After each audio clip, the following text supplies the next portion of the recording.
அன்பான தேவ பிள்ளைகள் எல்லோருக்கும் இயேசு கிறிஸ்துவின் நாமத்தில் என்னுடைய வாழ்த்துக்களை தெரிவித்துக் கொள்கிறேன். தேவ பிள்ளைகளே, ஒவ்வொரு வாரமும் நீங்கள் இந்த விசுவாச நேர தொலைக்காட்சி நிகழ்ச்சியை பார்த்து தேவனுடைய வார்த்தையினால் உண்டாகும் நன்மைகளை பெற்று வாழ்விலே மாற்றப்படுகிறதை எண்ணி நான் கர்த்தரை துதிக்கிறேன். நீங்கள் உங்களுடைய ஜெப குறிப்புகளை தெரிவிக்கும்படி நீங்கள் ஃபோன் செய்து உங்களுடைய ஜெப குறிப்புகளை தெரிவிக்கிறீர்கள். அதற்காகவும் கர்த்தரை நான் ஸ்தோத்திரிக்கிறேன். உங்களுக்காக நான் ஜெபிக்கிறேன். நிச்சயமாய் தேவ பிள்ளைகளே, கர்த்தர் யோபேல் 2:21 சொல்லுகிறது போல, கர்த்தர் உங்கள் வாழ்க்கையிலே பெரிய காரியங்களை செய்து உங்கள் துக்க நாட்கள் முடிந்து போக செய்வார் என்று இயேசுவின் நாமத்தில் நான் விசுவாசிக்கிறேன். இப்பொழுதும் கூட தேவ பிள்ளைகளை நாம் தொடர்ந்து உங்கள் விசுவாசத்தின்படி உங்களுக்கு ஆகக்கடவுது என்ற தலைப்பின் கீழ் நாம் தேவனுடைய வார்த்தையை தியானித்து வருகிறோம். கடந்த சில வாரங்களாக எப்படி இயேசு நம்மை நம்முடைய சகல கஷ்டங்களிலிருந்தும் பாடுகளிலிருந்தும் வியாதிகளிலிருந்தும் நம்மை விடுவிக்க, ரட்சிக்க, குணமாக்க வல்லவராயிருக்கிறார் என்ற சத்தியத்தை நாம் தியானித்து வந்தோம். தேவ பிள்ளைகளே, இந்த வாரம் நாம் என்ன கற்றுக்கொள்ளப் போகிறோம் என்றால், தேவ பிள்ளைகளே, நாம் ஏற்கனவே இதற்கு முந்தைய செய்தியில் மார்க்கு 8ஆம் அதிகாரத்திலிருந்து நாம் ஒரு சத்தியத்தை ஏற்கனவே கற்றுக்கொண்டிருந்தோம். அது என்னது? இயேசு அதிகாரமுடையவராய் இருக்கிறார் நம்மை விடுவிக்க. அந்த அதிகாரத்தை அவர் எப்படி வெளிப்படுத்துகிறார்? அதை தான் நாம் மத்தேயு 8:8 வாசித்தோம். ஒரு வார்த்தை மாத்திரம் சொல்லும் ஆண்டவரே, என் வேலைக்காரன் சொஸ்தமாவான் என்று சொல்லி அங்கே 100க்கு அதிபதி சொல்வதை நாம் பார்த்தோம். இதிலிருந்து நாம் என்ன கற்றுக்கொண்டோம்? இயேசு தம்முடைய அதிகாரத்தை எப்படி வெளிப்படுத்துகிறார்? அவருடைய வார்த்தையின் மூலமாக தான் என்ன செய்கிறார்? வெளிப்படுத்துகிறார். ஏனென்றால் மத்தேயு 8:9 அங்கே 100க்கு அதிபதி இப்படி அதிகாரத்தை விவரிக்கிறான். என்ன சொல்லுகிறான்? அவன் ஒரு இராணுவத்தில் அதிகார பதவியில் இருக்கிறபடினால் தனக்கு கீழ் இருக்கிறவர்களை பார்த்து சொல்லுகிறான். ஒருவனை போவென்றால் போகிறான், மற்றவனை வா என்றால் வருகிறான், இதை செய் என்றால் செய்கிறான். இதிலிருந்து அவன் என்ன சொல்லுகிறான்? அதிகாரத்தை வார்த்தையினால் தான் நாம் என்ன செய்கிறோம்? செயல்படுத்துகிறோம். அதே போலதான் இயேசுவினுடைய அதிகாரமும் அவருடைய வார்த்தையில் தான் என்ன செய்கிறது? இருக்கிறது என்று சொல்லி நாம் கற்றுக்கொண்டோம். அதே போல தேவ பிள்ளைகளே, கடந்த சில வாரங்களாக இயேசு நம்மை குணமாக்க வல்லமையுள்ளவர் என்ற சத்தியத்தை தியானித்தோமே. இப்பொழுது நடைமுறை வாழ்விலே நமக்கு ஒரு பிரச்சனை வரும்போது எப்படி தேவனுடைய வல்லமையை நம்முடைய வாழ்க்கையிலே நாம் அனுபவிக்கும்படி எப்படி நாம் விசுவாசிப்பது? அதை தான் இந்த வாரம் கற்றுக்கொள்ளப் போகிறோம். தேவ பிள்ளைகளே, லூக்கா 1ஆம் அதிகாரத்துக்கு நாம் திருப்பிக் கொள்வோம். பாருங்கள், இங்கே லூக்கா 1ஆம் அதிகாரத்தில் மரியாள் உடைய வாழ்விலே நடந்த அந்த மகாபெரிய அற்புதம், கன்னியா இருந்த அவள் இயேசுவை கற்பந்தரித்து பெற்றெடுக்கிற இந்த மாபெரும் அற்புதத்தை நாம் இங்கே லூக்கா 1ஆம் அதிகாரத்திலே வாசிக்கிறோம். இப்பொழுது தேவ பிள்ளைகளே, இந்த சம்பவத்தில் தான் எப்படி நம்முடைய நடைமுறை வாழ்விலே ஒரு கஷ்டம் வரும்போது தேவனுடைய வல்லமையை நம்முடைய வாழ்க்கையிலே எப்படி அனுபவிக்கிறது, விடுதலை பெறும்படி என்ற ரகசியத்தை இங்கே இந்த சம்பவத்தில் நாம் பார்க்கிறோம். பாருங்கள், வாசிக்கிறேன் பாருங்கள். லூக்கா 1ஆம் அதிகாரம் 35வது வசனத்தை வாசிக்கிறேன் பாருங்கள். அதுக்கு முந்தின வசனத்தில் பாருங்கள் தேவ பிள்ளைகளே, மரியாள் தேவதூதனை பார்த்து இப்படி கேட்கிறான். அதற்கு மரியாள் தேவதூதனை நோக்கி, இது எப்படியாகும் புருஷனே அறியனே என்றாள். இப்பொழுது லூக்கா 1:35, தேவதூதன் அவளுக்கு பிரதியுத்தரமாக, பரிசுத்த ஆவி உன்மேல் வரும், உன்னதமானவருடைய பலன் உன்மேல் நிழலிடும், அதனால் உன்னிடத்தில் பிறக்கும் பரிசுத்தமுள்ளது தேவனுடைய குமாரன் எனப்படும். தேவ பிள்ளைகளே, இங்கே தேவதூதன் மரியாளை பார்த்து எப்படி அவள் புருஷனை அறியாமல் இருக்கிற அந்த காலகட்டத்திலே, அவள் கன்னியா இருக்கிற அந்த நாளில் அந்த காலகட்டத்திலே எப்படி தேவதூதன் அவளை பார்த்து சொல்லுகிறான். இங்கே லூக்கா 1ஆம் அதிகாரம் 29வது வசனத்திலே தேவதூதன் அவளை பார்த்து சொல்லுகிறான். என்ன சொல்லுகிறான்? லூக்கா 1:30. தேவதூதன் அவளை நோக்கி, மரியாளே, பயப்படாதே, நீ தேவனிடத்தில் கிருபை பெற்றாய், இதோ நீ கற்போதியாகி ஒரு குமாரனை பெறுவாய். பாருங்கள் தேவ பிள்ளைகளே, ஒரு புருஷனை அறியாத ஒரு கன்னி இந்த மரியாள் பார்த்து தேவதூதன் சொல்றான், என்ன சொல்றான்? நீ கற்போதியாவங்கிறான். யோசிச்சு பாருங்க, ஒரு கன்னியினோட வயிற்றில் எப்படி குழந்தை உருவாக முடியும்?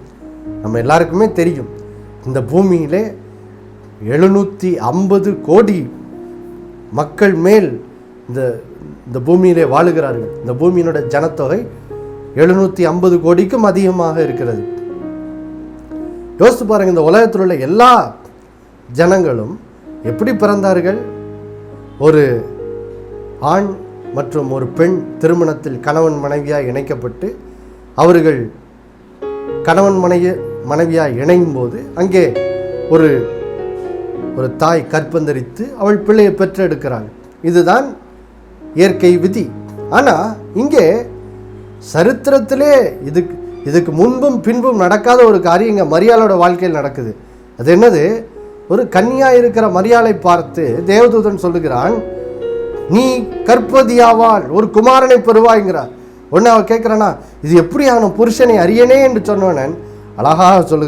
தேவதூதன் மரியாளை பார்த்து சொல்கிறான், பரிசுத்தாவி உன்மேல் வருவார், அதன் மூலம் உன்னதமானுடைய பலம் உண்மையை நிழலிடும் அப்படிங்கிறார். பாருங்க, அப்போ இங்கே பரிசுத்தாவின் பலன் மரியாளை நிரப்பும், அதன் மூலமாக தான் அவள் கற்பந்தரிப்பாள் என்ற ரகசியத்தை இங்கே தேவதூதன் சொல்லுகிறான். பாருங்க, சொல்லிவிட்டு இப்பொழுது 37வது வசனத்திலே ஒரு காரியத்தை தேவதூதன் சொல்லுகிறான்.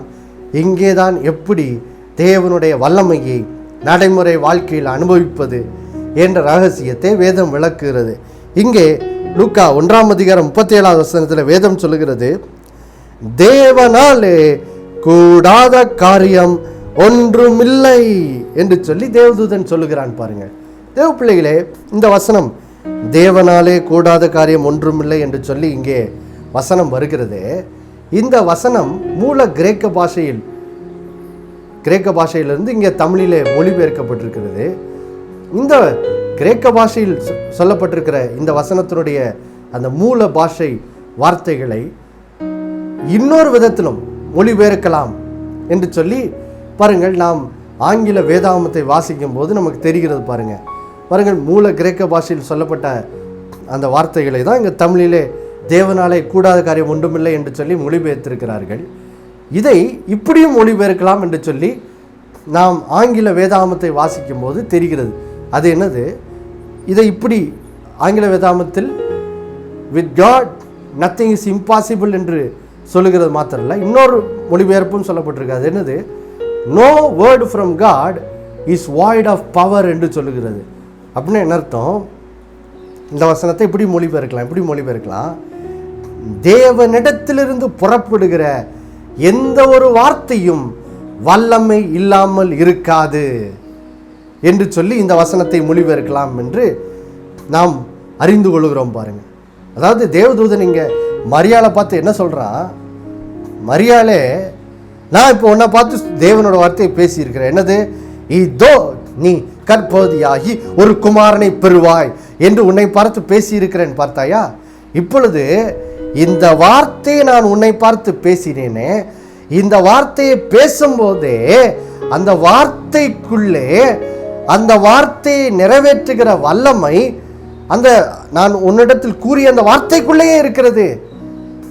தேவனோட வார்த்தையை நான் உன்னிடத்தில் பேசினேனே, அந்த வார்த்தை, அந்த வாக்குத்தத்த வார்த்தையை உன் வாழ்வில் நிறைவேற்றுவதற்கான அந்த தேவனோட வல்லமை அந்த வார்த்தைக்குள்ளே என்ன செய்கிறது இருக்கிறது என்று சொல்லி இங்க தேவதூதன் என்ன செய்கிறான் சொல்லுகிறான் பாருங்க. அதாவது வேத வசனம் சொல்லுகிறது, வாதை உந்தன் கூடாரத்தை அணுகாது என்று சொல்லுகிறது. இப்போ இந்த லூக்கா 1:37 இந்த வேத வசனத்திலிருந்து நம்ம அறிந்து கொள்வது என்னது, இப்பொழுது உலகம் எங்கும் கொள்ளை நோயும் பலவிதமான வியாதிகளும் இருக்கிறது. இப்போ கர்த்தர் சொல்றாரு, இந்த வியாதிகளிலிருந்து நான் உன்னை காப்பேன், உன் வீட்டை காப்பேன், வாதை உந்தன் கூடாரத்தை அணுகாது என்று சொல்லுகிறார். அப்போ நம்ம கேட்கலாம், இப்படிப்பட்ட எங்கும் வியாதிகளும் கொள்ளை நோய்களும் நிறைந்த உலகத்தில் வாதையின் எங்கள் கூடாரத்தை எப்படி அணுகாமல் இருக்கும், அது எப்படி எங்கள் வாழ்க்கையில் நிறைவேறும் என்று கேட்டால் இதுதான் தேவனோட பதில்.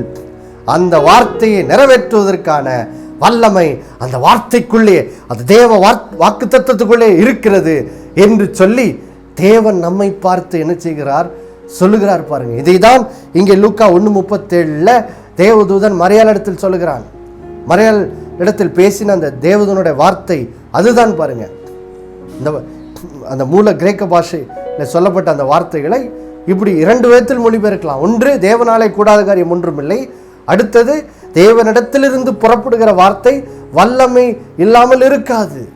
அதான் இதனோட இன்னொரு மொழிபெயர்ப்பு பாருங்க. அப்போ தேவ பிள்ளைகளே, தேவதூதன் இதை சொன்ன உடனே தான் மரியாளுக்கு விளங்கிருச்சு, ஆகா, அப்போ ஆண்டவர் என்னிடத்தில் நீ கற்போதியாகி ஒரு குமாரனை பெறுவாய் என்று சொன்னாரே, அந்த வார்த்தைக்குள்ளேயே அந்த சொல்லப்பட்ட அந்த தீர்க்க தரிசன வார்த்தையை நிறைவேற்றுக்கான தேவ வல்லமை இருக்கிறது. அப்போ அந்த வார்த்தை நான் பெற்றுக்கொள்ளும் போது பரிசுத்தாவின் வல்லமை நான் நிரப்புறபடியினால் நிச்சயமாக நான் கற்போதி ஆகி நான் ஒரு குமாரனை பெறுவேன், தேவகுமாரனை பெற்றெடுப்பேன் என்ற வெளிச்சம் மரியாளுக்கு உண்டாகிறது. உண்டான உடனே தான் இப்பொழுது லூக்கா 1:38 வசனத்தில் மரியாள் சொல்லுகிறார், அதற்கு மரியாள், இதோ நான் ஆண்டவருக்கு அடிமை, உம்முடைய வார்த்தையின்படி எனக்கு ஆக கடவுது என்றால். ஆம் பிரியமானவர்களே, சொல்றா பாருங்க, அவளுக்கு விளங்கிருச்சு, ஓஹோ, ஆண்டவர் சொல்லுகிற வார்த்தைக்குள்ளேயே அதை நிறைவேற்றக்கான வல்லம் இருக்குதா, அது வல்லமை இல்லாமல் இருக்காதா? ஆண்டோட வார்த்தை வெறுமையா வராது, அது என்றைக்குமே வல்லமையோட தான் புறப்பட்டு வருது பாருங்க தேவனோட வார்த்தை. அப்போ அதுக்குள்ள வல்லமை இருக்கிறபடியினால் அவளுக்கு விளங்கிருச்சு. அப்போ தேவன் பேசிட்டாருன்னா கண்டிப்பாக அதை என்ன செய்யறோம், நிறைவேறி விடும் என்று அவளுக்கு விளங்கினவுடன் அவள் சொல்லுகிறாள், வாயை திறந்து சொல்லுகிறாள், நான் ஆண்டவருக்கு அடிமை, ஆண்டவரே உம்முடைய வார்த்தையின்படி எனக்கு ஆக கடவுது, உம்முடைய வார்த்தையின்படி எனக்கு ஆக கடவுது ஆண்டவரேன்னு சொல்லுகிறா பாருங்க. சொன்னவுடன் அந்த வார்த்தை பாருங்கள் மரியாளுடைய சரீரத்திலே கிரியை செய்து கற்போதியாகி அவள் இயேசுவை பெற்றெடுத்தாள். எவ்வளோ ஒரு பெரிய அதிசயம் பார்த்தீங்களா தேவ பிள்ளைகளே. இதிலிருந்து தான் நாமும் நம்முடைய வாழ்க்கையிலே ஒரு பிரச்சனை வரும்போது அதை எப்படி அணுகுவது என்று சொல்லி நாம் கற்றுக்கொள்கிறோம் பாருங்க.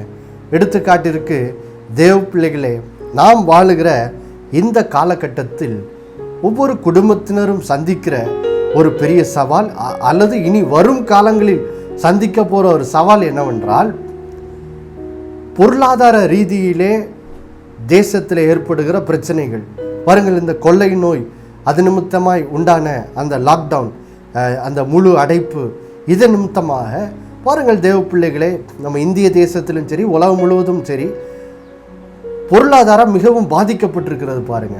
அப்போ இதன் நிமித்தமாக அநேகருடைய வாழ்விலே, சிலரோட வாழ்விலே வேலை இழப்பு, சிலருடைய வாழ்விலே வருமான குறைவு, சிலருடைய வாழ்விலே தாங்கள் செய்யும் தொழிலில் எந்த ஒரு லாபத்தையும் பார்க்க முடியலை, விலைவாசி உயர்ந்து விட்டது. இப்படி பொருளாதார ரீதியாக அநேகர் இன்னைக்கு பெரிய பெரிய பிரச்சனைகளை குடும்பத்திலே சந்தித்து வருகிறார்கள். இதனாலே அநேகர் தங்களுடைய வாழ்விலே கடன் பட்டு போகிறார்கள். குறிப்பாக கடன் பிரச்சனை அநேகருடைய வாழ்க்கையில பெருகிவிட்டது. அப்போது இப்படிப்பட்ட சூழ்நிலையில் எப்படி இந்த பிரச்சனையை மேற்கொள்வது? பாருங்கள் தேவ பிள்ளைகளே, அதற்குத்தான் ஆண்டவர் நமக்கு ஒரு வார்த்தையை பேசி இருக்கிறார். வாசிக்கலாம் பாருங்கள். உபாகமும் 28ஆம் அதிகாரம், உபாகமும் 28ஆம் அதிகாரத்துக்கு நாம் செல்வோம் பாருங்கள். அங்கே 8வது வசனம் மற்றும் 12வது வசனத்தை நான் உங்களுக்கு வாசிக்கிறேன் பாருங்கள். உபாகமும் 28:8 மற்றும் 12வது வசனம் வாசிக்கிறேன். கர்த்தர் உன் களஞ்சியங்களிலும் நீ கையிடும் எல்லா வேலையிலும் உனக்கு ஆசீர்வாதம் கட்டளையிடுவார். இப்பொழுது 12வது வசனம், ஏற்ற காலத்தில் உன் தேசத்திலே மழை பெய்யவும் நீ கையிட்டு செய்யும் வேலைகளை எல்லாம் ஆசீர்வதிக்கவும் கர்த்தர் உனக்கு தமது நல்ல பொக்கிஷ சாலையாகிய வானத்தை திறப்பார். நீ அநேகம் ஜாதிகளுக்கு கடன் கொடுப்பாய், நீயோ கடன் வாங்காதிருப்பாய். தேவ பிள்ளைகளே, இங்கே ஆண்டவருடைய வார்த்தை நம்முடைய சூழ்நிலைக்கு ஏற்ற ஒரு வார்த்தை இங்கே வருது பாருங்க. உபாகமம் 28:8 மற்றும் 12 ஆண்டவர் என்ன சொல்றாரு? நீ கையிடும் எல்லா வேலையிலும் உனக்கு ஆசீர்வாதத்தை நான் கட்டளையிடுவேன் அப்படிங்கிறாரு.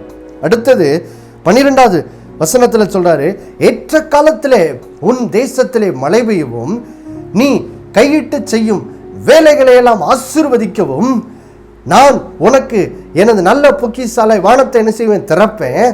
அதன் மூலம் நீ அநேக ஜாதிகளுக்கு கடன் கொடுப்பாய், நீயோ கடன் வாங்காதிருப்பாய் அப்படின்னு ஆண்டவர் சொல்றாரு பாருங்க. அப்போ தேவ பிள்ளைகளே, இதில் ஆண்டவர் என்ன சொல்றாரு?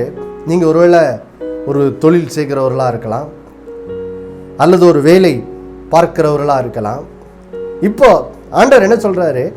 நீங்க என்ன வேலை செய்றீங்களோ, என்ன தொழில் செய்றீங்களோ, அதுல நீங்க கையிடும் அந்த காரியத்துல ஆண்டவர் என்ன செய்ய போறாரு? ஆசீர்வாதத்தை கட்டளையிட போகிறார். ஆசீர்வாதத்தை கட்டளையிட போகிறார். ஏன்னா இப்போ பூமியில ஒரு சாபம் ஏற்பட்டு விட்டது. சாபத்தின் நிமித்தம் எங்கும் குறைவும் தாழ்ச்சியும் பூமி எங்கும் இப்பொழுது காணப்படுகிறது. எங்கு பார்த்தாலும் ஒருவேளை பாருங்க, பெரிய பெரிய கம்பெனிகளுக்கு கூட ஆர்டர் வர்றது குறைந்து போகிறதை நாம் கேள்விப்படுகிறோம். இப்படி பொருளாதார பிரச்சனைகள் உலகத்தில் இருப்பது உண்மைதான் பாருங்க. ஆனா இப்ப கர்த்தர் என்ன சொல்றாரு? இந்த சாபத்தி மனுஷனுடைய சாபம் நீங்கும்படியாக கர்த்தர் என்ன செய்ய போறாரா? அவருடைய ஆசீர்வாதத்தை கட்டளையிட போகிறாரா? அப்போ கர்த்தருடைய ஆசீர்வாதம் சாபத்தை காட்டிலும் பெரிய வல்லமை. அப்போ கர்த்தருடைய ஆசீர்வாதம் நம்முடைய தொழில்ல, நம்முடைய வேலையில உண்டாகும் போது என்ன ஆகுது? அந்த சாபம் என்ன செய்கிறது? நீங்கிறது பாருங்க. நீங்கும் போது என்ன ஆகுது? இப்போ பாருங்க தேவ பிள்ளைகளே, ஏற்ற காலத்திலே நாம் செய்யும் அந்த வேலைகள் எல்லாம் ஆசீர்வதிக்கப்படவும், நாம் கையிட்டு செய்யும் வேலைகள் எல்லாம் அதிலே பரிபூர்ண வருமானம் உண்டாகும்படி கர்த்தர் என்ன செய்வாராம்? தமது நல்ல பொக்கிஷாலை வானத்தை என்ன செய்வாராம்? திறப்பார். திறப்பார். ஒருவேளை இன்னைக்கு விவசாயம் பண்ணுகிறவர்களா இருந்தால் கர்த்தர் இங்க சொல்றாரு பாருங்க, அந்தந்த காலத்துல விதைக்கும்படி அறுக்கும்படி ஒரு சரியான நேரத்துல மழை என்ன செய்வாராம்? பெய்ய பண்ணுவார்.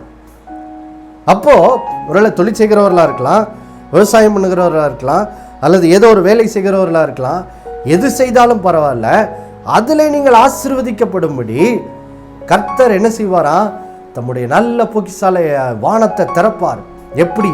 இயற்கையிலே மழையை பெய்ய வைத்து பூமியை தண்ணீரினால் நிரப்பி எப்படி மனிதனுக்கு அந்த விவசாயம் செய்வதற்கு வேண்டிய தண்ணீரை தருகிறாரோ, வாழ்வதற்கு வேண்டிய தண்ணீரை தருகிறாரோ, அதே போல் நீங்கள் எந்த தொழில் செய்தாலும் அது ஆசீர்வதிக்கப்படும்படி தேவன் தம்முடைய ஆசீர்வாதத்தை உங்கள் மேல் பொழிந்தருளுவார்.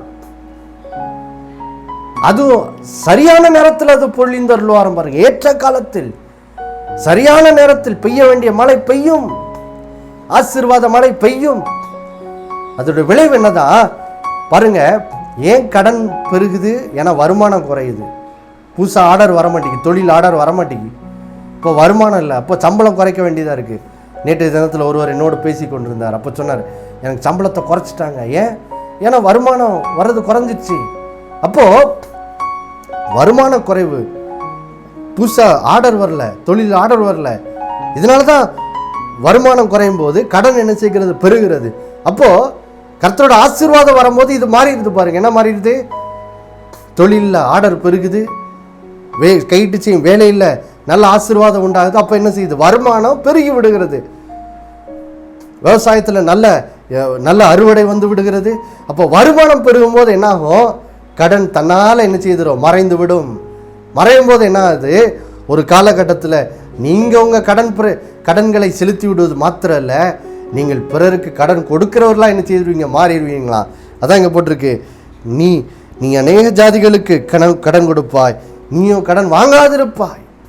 அப்போ இதான் தேவனோட வார்த்தை பாருங்க, இதான் தேவனோட வாக்கு தத்துவம். இப்போ நீங்க கேட்கலாம், இது எப்படி ஆகும்? இன்றைக்கு இருக்கிற இந்த உலக சூழ்நிலையில எப்படி இந்த வார்த்தை நிறைவேற முடியும்? கர்த்தர் சொல்றாரு, நான் பேசிய இந்த வார்த்தைக்குள்ளேயே இதை நிறைவேற்றுவதற்கான வல்லமை இருக்கிறது. இந்த வார்த்தையிலே வல்லமை இல்லாமல் இருக்காது. இந்த வார்த்தைக்குள்ளே தேவனோட வல்லமை இருக்கிறது. நீங்க என்ன செய்யணும்? நீங்க மரியாள் செய்தது போலதான் செய்யணும். என்ன செய்யணும்? இதோ நான் ஆண்டவருக்கு அடிமை, ஆண்டவரே உம்முடைய வார்த்தையின்படி எனக்காக கடவுது ஆண்டவரே.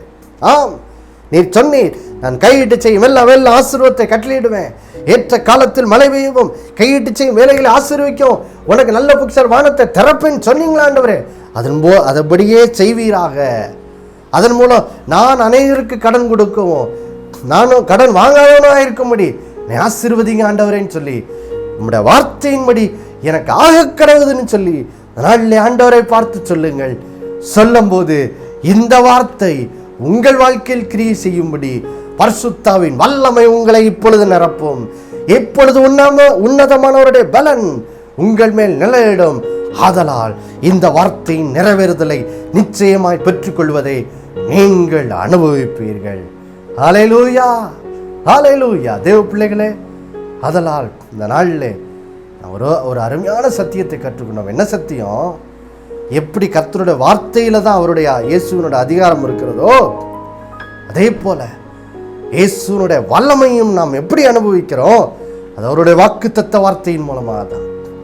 அதனால்தான் கடந்த வாரத்தில் நம்ம சாராளுடைய வாழ்வில் எப்படி அற்புதம் நடந்ததுன்னு எபிரேயர் 11:11 வாசித்தோம்.